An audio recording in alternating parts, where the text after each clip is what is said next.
this next movie is from Australia. Oh yeah. Indeed. Which I actually did not know.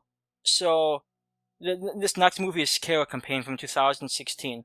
Now, before I get into the plot, well, I'll go with the plot first. Basically, there's sort of like, there's an old show back on the sci-fi station, at least in America, titled Scare Tactics, in which a group of people went around trying to scare people.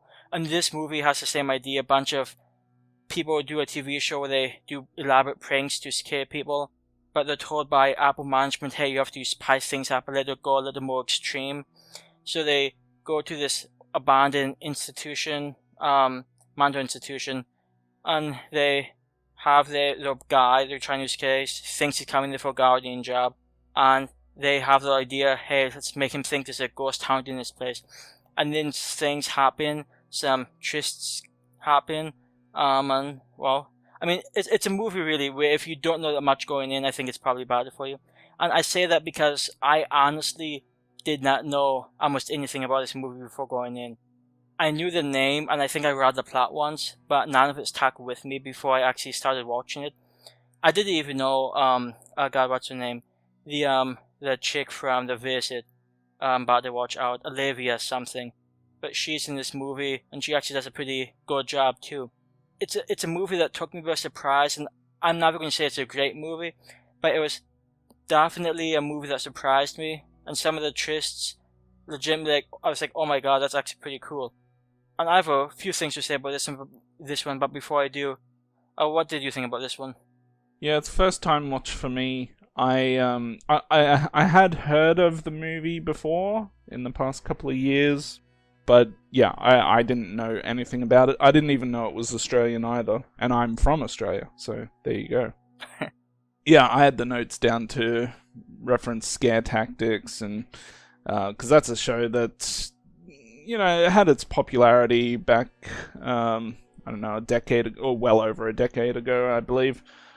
I watch it from time to time for a bit of a laugh, but at the end of the day, it gets a bit repetitive with its pranks. You get tired of it after a little bit. So yeah, this one, same as you. I felt like, even though it's still not a great movie, it did take me by surprise a little bit. I was quite engaged throughout the whole thing, especially with some twists and turns that take place later on in the movie. So I think, overall, I thought it was a decent watch. I mean, look, there's early on when they're discussing the spicing up of the show, she shows these, I guess you can call them competitors, these masked freaks, and to be honest, I almost completely forgot about them once they start doing this new elaborate prank in this old hospital or whatever you want to call it. I actually completely forgot about them. So when they actually, spoiler alert, when they actually turned up, they rolled in like a bunch of neon maniacs or something. That just took it up a notch, and it shit hits the fan, man. Yeah, so I have two things to say about that. One, I was anticipating they would come up in some form or another. I would have been surprised if they hadn't. So I was happy they did.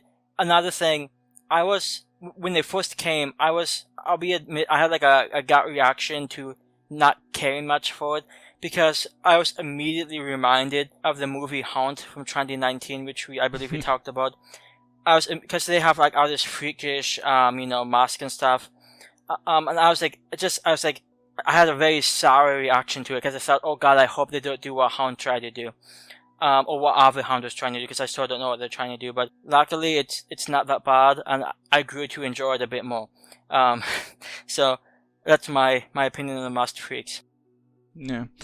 I think, another thing the movie does fairly well is, it did keep me guessing quite a bit. Like, there's a prank, but then you're wondering, wait, who are they actually pranking here? Are they pranking the guy that, they're interviewing about this job? Are they pranking the lead woman? I forgot her name, but, and then, okay, that prank happens, and then there's a prank within a prank, and then is there another prank within a prank within a prank? You know, it's just... Yeah, I was going to say, this is a very unique and pretty clever movie. Even if it was executed perfectly, I thought it was a very clever movie. Here's a question. I'm not sure on this, and I don't think I would, but would you consider it a found footage movie?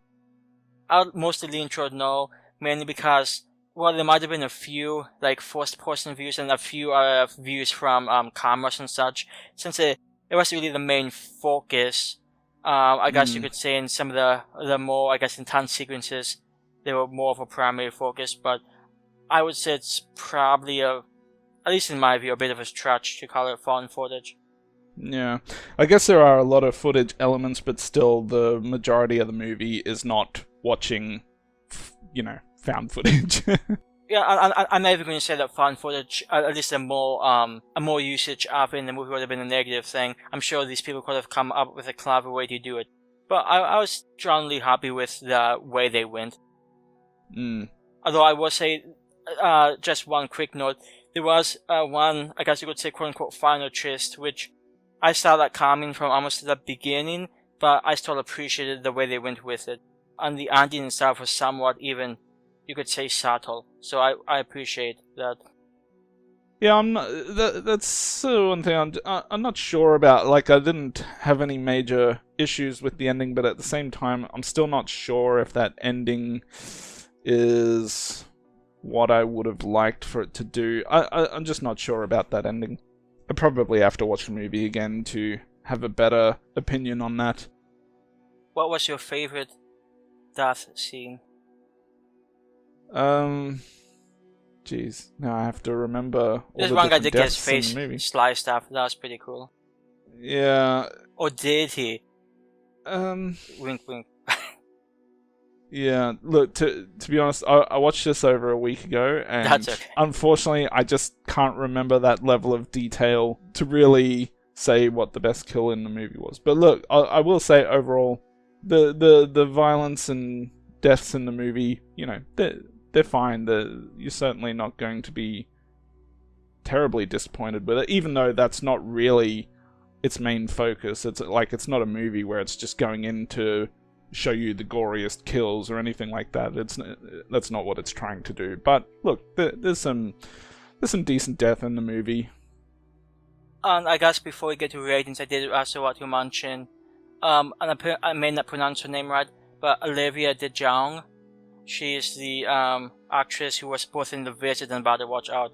I really liked. She wasn't really a main character. She had maybe 5 scenes, but I really liked her sort of. I mean, she's a pretty young character. She has a very almost upbeat feel to her. She's getting into this, scare tactic-esque company, and she just seems to have a, really fun time with it. I thought she was a lot of fun. Even though I really liked Megan Warner, who was, I think, the main actress. I think the 3 main performances, Warner, Ian Mathers, and Olivia, I think our 3 did a pretty good job bringing this movie together. I feel like with some last performances, it may not have worked out as well. Because even Ian Mathers, at times he seems like quite a bit of a dick, but other times you sort of see where he's coming from. So I think it just worked out nicely. Yeah, look, I think there's some decent performances in the movie, sorry. I mean, no one's winning any awards here, but look, for a low-budget movie that most people probably haven't heard of, look, I'm sure it will surprise a few people out there. Yeah, so I'm probably going to throw this one, and this is another one I had to think a bit about. I'm going to throw this one at 7.5 and round that down to a 7. I think it's really close to being an average movie, but it's just a few things in the movie that sort of take it up a small notch for me. But overall, I'll probably just rate this around average. But it's definitely a movie that if you haven't heard about, and you're into more modern age, slasher-esque type things, I would definitely recommend giving this one a watch.